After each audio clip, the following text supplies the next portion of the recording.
மன்னன் எல்லாளன். உண்மையாக அது நீதிக்கு பெயர் போனவர். வரலாறுகளை உங்களுக்கு சொல்ல தேவையில்லை, நீங்கள் அதில் பாருங்க. இம்பார்ட்டன்ட் பாயிண்ட்ஸை மட்டும் சொல்கிறேன், மிச்சங்களை நீங்கள் தேடி பாருங்க. உண்மையில் ஒரு நீதி ஒரு நீதி மன்னன், நீதவான் நீதவான். என்னென்னா இவர் அந்த மதம் மொழி அந்த வேறுபாடு காட்டையில் பல சிங்கள அமைச்சர்கள் அவற்றை அமைச்சரையிலே இருந்தவையா. அதாவது 44 ஆண்டுகள் ஒருவன் ஆட்சி செய்கிறான்னு இவ்வளவு ஒரு நல்ல தலைவனாக இருப்பான் ஜனபாபம். இப்போ 7 வருஷத்தில் கலைக்கிறாங்க, அப்படி இல்லாமல் தாங்களாக இருக்கிறாங்க தான் கனகாலமாக இருக்கிறாங்க. மற்றது இவர் உண்மையிலே ஆதாரம் வேணும். ஆதாரம் மகாவம்சத்தில் இருக்குது. கல்வெட்டுக்கள் ஒன்றும் இல்லையா.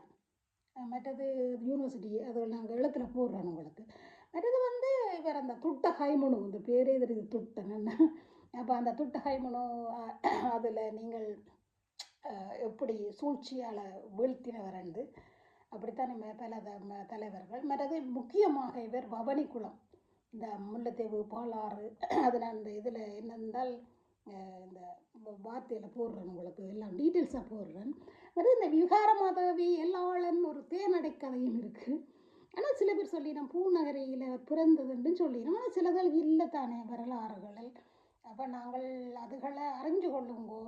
சில இடங்களில் சொல்லிது ஒரு அல்லது பூம்புகாரண்ட அங்கேயோ ஏதோ ஒரு அப்படி கொண்டு எங்கேயோ வாசிச்சுனான்னு உண்மை போய் தெரியாது. அதிகமாக நீங்கள் ஆதாரங்களை விக்கிபீடியால் மற்றது எங்கே எடுக்கலாம் அதுகளை எடுங்கோ. உங்களுக்கு நான் அந்த வார்த்தையிலையும் போடுறேன் ஆதாரங்களை.